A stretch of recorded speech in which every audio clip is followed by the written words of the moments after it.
Good afternoon. कैसे हो आप? चलो आज अपन वापस कम्युनिटी की दुनिया में ले चलते हैं।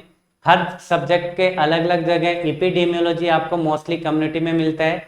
कई जगह प्राइमरी हेल्थ एएनएम के अंदर प्राइमरी हेल्थ केयर में मिलेगा, जीएनएम के अंदर कम्युनिटी के अंदर मिलेगा, फर्स्ट ईयर की कम्युनिटी में भी मिलेगा और फाइनल ईयर थर्ड ईयर की कम्युनिटी में भी आपको ये टॉपिक मिल सकता है।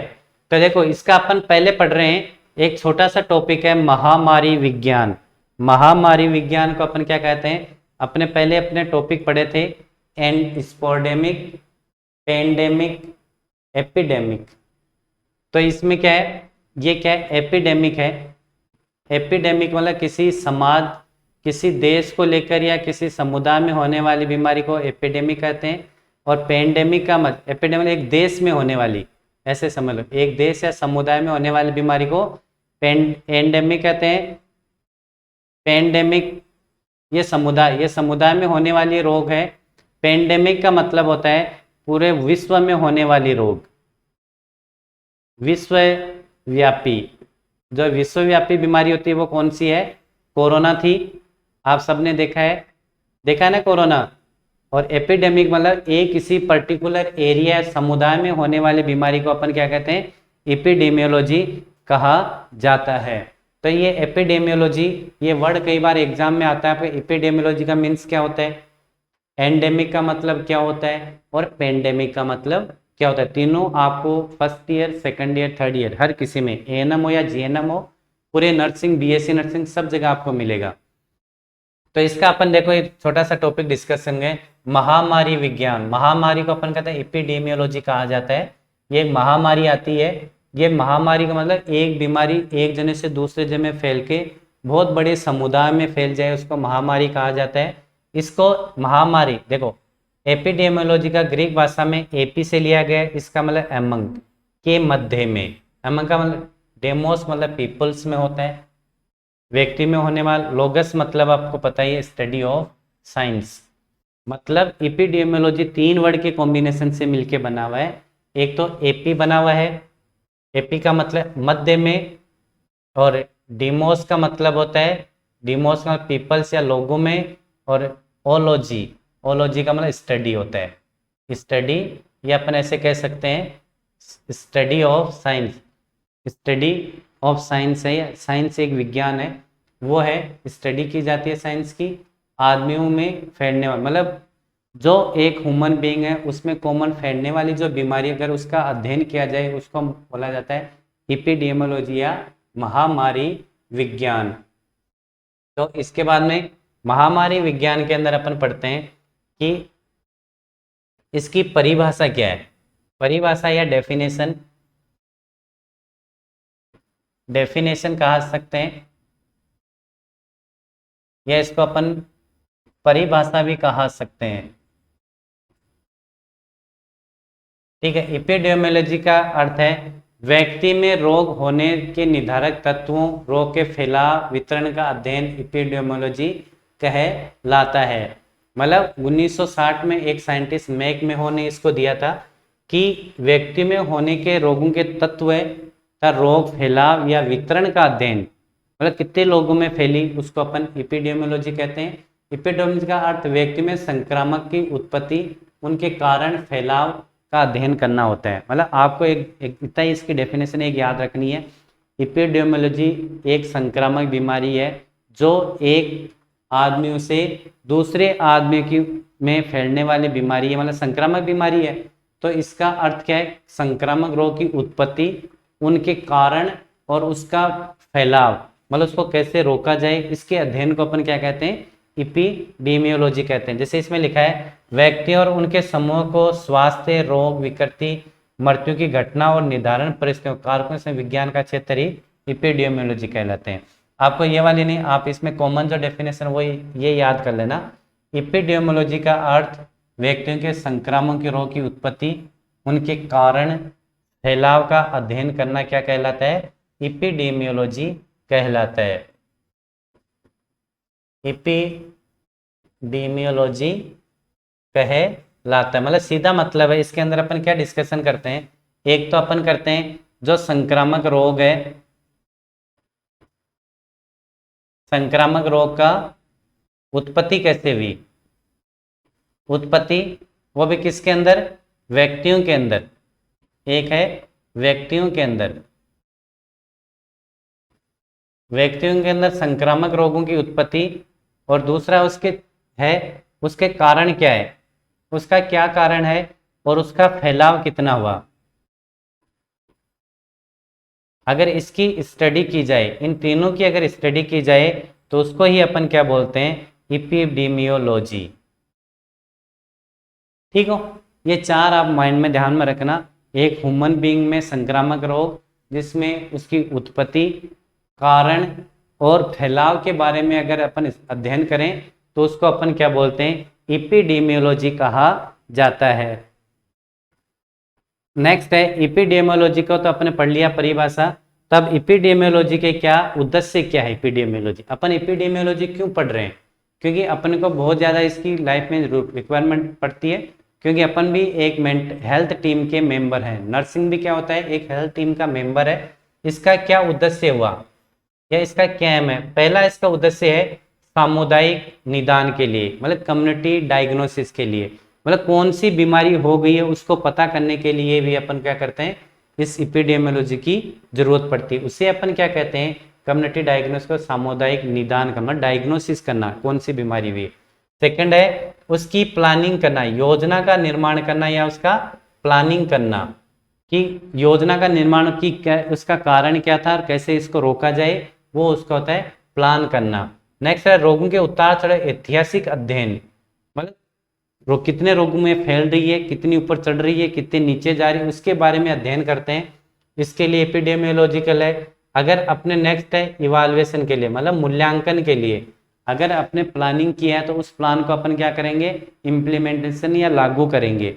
जैसे अपने प्लान बनाया कि ये कोरोना इतना फैल गया है, इसको कैसा रोका जाए, तो अपन उस कोरोना को रोकने के लिए अपन क्या करते हैं कि अपन उस कोरोना को रोकने के लिए मोस्टली बहुत सारे अपने प्रयास किए थे, घरों में रखा, लॉकडाउन लगा, वैक्सीनेशन लगा, मास्क लगाए रखे, तो उसका क्या इफेक्ट, क्या मूल्यांकन क्या हुआ, वो उसके करने के लिए एपिडेमियोलॉजी है। नेक्स्ट है सह लक्षण पहचान करना, मतलब सिंड्रोम आइडेंटिफिकेशन करना, मतलब कौन से लक्षण आए या ग्रुप में कितने लक्षण आए, उसको अध्ययन करने के लिए भी अपन को इसकी जरूरत पड़ती है। धार्मिक मानव धर्म और अवसरों का मूल्यांकन करना कि ह्यूमन बीइंग इससे कितना प्रेरित या समझदार है, उसके बारे में ये इसका एक उद्देश्य था। सेवा के कारणों हानिकारकों के ज्ञान करना, मतलब रिस्क फैक्टर क्या है इसके बारे में भी क्या करना, अपन को ज्ञान करना, एक एपिडेमियोलॉजी का उद्देश्य है। रोगों की प्राकृतिक इतिहास को पूरा अध्ययन करना, मतलब वो जो रोग हुआ वो प्राकृतिक कितना हुआ, कितना नेचुरल है, कितना आर्टिफिशियल है, उसको इतिहास के बारे में पूरा करना। रोग को प्राकृतिक इतिहास को पूरा करने का भी इसका उद्देश्य है। तो जनरल उद्देश्य क्या हो गया, देखो बेसिकली एजुकेशन एपिडेमियोलॉजी का इतना ही उद्देश्य है कि कोई भी कम्युनिकेबल डिजीज आ गई या संक्रामक रोग है, उसका पहले उसको पता करना कि कौन सी ये बीमारी आई है, मतलब सामुदायिक निदान या कम्युनिटी डायग्नोसिस करना है। नेक्स्ट वो डिजीज डायग्नोसिस आ गई तो इसका दूसरा उद्देश्य यही है कि उसके बारे में प्लान करना, कैसे उससे निजात पाया जाए। तीसरा चीज है वो कितनी रोग ऊपर चढ़ रहा है, कितना नीचे जा रहा है, उसके बारे में अध्ययन करना है। तीसरा जो अपने प्लान किया उसको इवाल्युएशन लागू करना है, उससे क्या फायदा हुआ, अपने को रिजल्ट क्या मिला, वो मूल्यांकन करने के लिए भी काम आता है। चौथा क्या लक्षण है उसके बारे में अध्ययन करना है। मानव धर्मों व अवसरों पर इसका मूल्यांकन करना कि वो इसकी क्या राय चाहते हैं। जैसे कई लोग मानते कोरोना कुछ नहीं है, कोरोना तो ऐसे ही लोग अफवाह बना रहे हैं, मोदी ऐसे ही कर रहा है, ये ऐसे ही कर रहा है, तो लेकिन जब लोग मरने लगे तब लोगों को समझ में आया कोरोना रियल में क्या चीज़ थी। और इसकी सेवा के कारणों और हानि के बारे में पता करना, और रोग की प्राकृतिक इतिहास को पूरा करने के लिए भी अपन क्या करते हैं, इसका स्टडी किया जाता है। तो अपने एपिडेमियोलॉजी पढ़ा, उसकी इंट्रोडक्शन पढ़े, डेफिनेशन पढ़ा, और दूसरी चीज अपने पढ़े एपिडेमियोलॉजी के क्या उद्देश्य क्या है, और नेक्स्ट अपन पढ़ते हैं कि इसका मेजरमेंट क्या है, मतलब एपिडेमियोलॉजी है उसका क्या मेजरमेंट है या कौन कौन सी इसके टेक्निक है जिसकी वजह से अपन इसको, टूल या टेक्निक है जिसको अपन स्टडी करेंगे। एपिडेमियोलॉजी के मापन, कैसे इसको मापा जाता है या कौन कौन सी इसकी टेक्निक है, जैसे अपना एपिडेमियोलॉजी का मापन कैसे किया जाता है, मापन का मतलब इसकी विधि कौन कौन सी हैं, कैसे इसको नापा जाता है, वही है। जैसे मापने की अपन बात करें, एपिडेमियोलॉजिकल ट्रेड की अपन बात करें, बहुत सारे इसकी मेथड्स क्या हैं कि कैसे अपन इसको नापने के क्या तरीका है, टेक्निक क्या है, या इसकी विधि क्या है, इसके बारे में अपन कह सकते हैं, या टूल्स कौन कौन से हैं, टूल्स के बारे में अपन स्टडी करेंगे, इसके कौन कौन से टूल हैं जो जनरल बेसिक अपन एपिडेमियोलॉजी में इसको यूज में लेते हैं। तो अपन जनरल इसकी देखो, पहले टूल है, अपने टूल के बारे में डिस्कशन करें तो अपने टूल क्या है, पहले टूल क्या होगी या पहले विधि क्या होगी, मापन के भूत आधार, मतलब कौन कौन से टूल्स हैं उसके आधार पर अपन बात करें तो पहला इसका टूल है घटना दर या इंसिडियस रेट कितनी, मतलब ये कितने खतरों से है उसके बारे में अपन को पता करना है, घटना दर कितनी है। तो इसमें घटना दर का सीधा मतलब है ये निश्चित समय में खतरों की स्थिति में रहने वाली जनसंख्या में किसी विशिष्ट रोग के नवीन रोगियों केस की संख्या व्यक्त करती है, इसमें रोग के कारणों का अध्ययन में महत्वपूर्ण मदद मिलती है। मतलब जितनी सारी पॉपुलेशन रह रही है, इसका मतलब घटना दर का मतलब इंसिडेंस रेट, मतलब कितनी ये बीमारी बढ़ गई है, बढ़ने का जैसे कोरोना हुआ तो कितने लोगों को फैला, कितनी पॉपुलेशन थी। तो इसका एक फॉर्मूला है यहाँ पे घटना दर निकालने का, फॉर्मूला ये है कि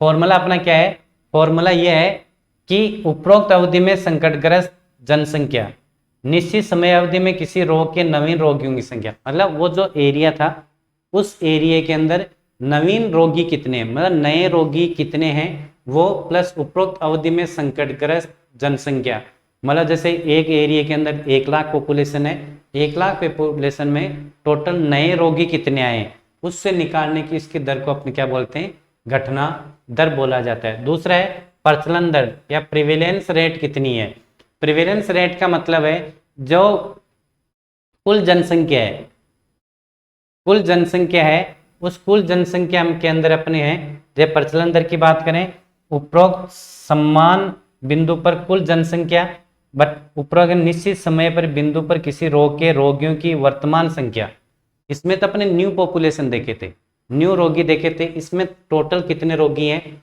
मतलब रोगी बटा जनसंख्या, अगर ये अपन निकालें तो इसको प्रचलन दर या प्रिवेलेंस रेट बोला जाता है। इसके अंदर ऊपर वाले के अंदर जैसे घटना इंसिडेंस रेट में न्यू पेशेंट, अगर न्यू रोगी दर प्लस वो संकटग्रस्त जनसंख्या कितनी है, संकटग्रस्त जनसंख्या में टोटल वहां की पॉपुलेशन कितनी है वो निकाला जाता है, उस टेक्निक को अपन इंसिडियस टेक्निक कहा जाता है। नेक्स्ट अपने इसके अंदर आती है टूल के अंदर अपन बात करें कि रुग्णता कितनी है, मॉर्बिडिटी रेट, मतलब मॉर्बिड रेट का मतलब, मॉर्बिडिटी का मतलब है कि उस रोग से सामान्य कितने लोग अफेक्टेड हैं, या रुग्णता का अवस्था संबंधी आंकड़ों की, मतलब कितने लोगों में वो फैला है उसको रुग्णता बोलते हैं। मॉर्बिडिटी मतलब वो डिजीज, बीमारी, बीमारी कितने लोगों में फैली है उसकी सामान्य दर को या प्रचलन दर को अपन क्या कहते हैं, मॉर्बिडिटी रेट कहा जाना। कितनी दूरी में फैली, कितनी दूरी कितनी थी, कितने लोगों में फैली, संख्या क्या है, इसके बारे में अपन जो देखते हैं वो है मॉर्बिडिटी रेट। मोर्टेलिटी रेट का मतलब है कि ये जो लोग हैं उस रोग में कितने मरे, वो भी कितने, 1000 पॉपुलेशन पे, जैसे किसी गांव की 1000 पॉपुलेशन थी उसके अंदर टोटल डेथ कितनी हुई, वो जो रेट निकालते हैं उसको मोर्टेलिटी रेट निकालते हैं। और ये आपकी बहुत सारी कंपटीशन एग्जाम या आपकी एग्जाम में भी आता है कि मोर्टेलिटी रेट या मृत्यु दर निकालते हैं वो कितने पॉपुलेशन पे निकालते हैं, 1000 पॉपुलेशन, 10,000 पॉपुलेशन, 1 लाख पॉपुलेशन या 5 लाख पॉपुलेशन। तो आपको करेक्ट आंसर क्या करना है, 1000 पॉपुलेशन पे अपन क्या निकालते हैं, मृत्यु दर निकालते हैं। नेक्स्ट अपन इसकी टेक्निक, 4 टेक्निक होगी। नेक्स्ट टेक्निक अपन डिस्कशन करते हैं, इसके निकालने के अलग अलग तरीके हैं। कौन सा, मोर्टेलिटी रेट निकालने के अलग अलग तरीके हैं, ये आपको इतनी ज़्यादा गौर नहीं करना है। इसका अलग अलग ऐसे हो सकता है कि 1000 पॉपुलेशन में अपने कितने लोग मरे तो वो हो सकता है 6 महीने की भी अपन 6 महीने में कितने लोग मरे, उसके बाद में 6 महीने बाद में कितने लोग मरे। मैटरनल मोर्टेलिटी रेट होती है कि 1000 जो पब्लिक थी, मतलब टोटल पॉपुलेशन थी, टोटल पॉपुलेशन है, टोटल पॉपुलेशन में से कितनी, 1000 पॉपुलेशन में निकालते हैं टोटल कितनी थी जीवित बच्चों की संख्या, और उसके अंदर क्या थी मोर्टेलिटी रेट कितनी है, मैटरनल माता कितनी मरी, उसकी 1000 पॉपुलेशन में अपन निकाल रहे हैं, तो वो अपने क्या आती है मातृत्व मोर्टेलिटी रेट आती है। ये आपके लेवल की चीज़ें नहीं, बस आपको इतनी 4 चीज़ें याद रखनी है। तो ये 4 चीज़ें आपको मेरे को लगता है समझ में आ गई होगी। नेक्स्ट अपन देखते हैं कि शिशु मृत्यु दर क्या होता है। वही शिशु मृत्यु दर, मतलब मृत्यु दर अपन कितने पे निकालते हैं 1000 पॉपुलेशन पे। इसमें देखो शिशु दर निकालना बताया है, शिशु दर निकालने का देखो शिशु दर की मतलब क्या लिखा है, 1 वर्ष से कम उम्र के बच्चों की 1 वर्ष में होने वाली मृत्युओं की संख्या उपरोक्त वर्ष में कुल जीवित बच्चों की संख्या बट्टा 1000, मतलब डेथ कितनी हुई, जीवित बच्चे कितने हैं उसको 1000 से अपन निकालते हैं, मतलब 1000 पे अपन इसको निकालते हैं, 1000 बच्चों पे ये कितनी हुई, इसी को अपन शिशु मृत्यु दर बोलते हैं। और वही सेम 1000 पॉपुलेशन पे चाइल्ड का मतलब होता है अगर 1 साल से जो बड़े हैं, ये 1 साल से 1 वर्ष के बच्चे की अपन क्या बोलते हैं इन्फेंट बोलते हैं। 1 साल के बच्चे को अपने पीडिया में पढ़ा है इन्फेंट बोलते हैं।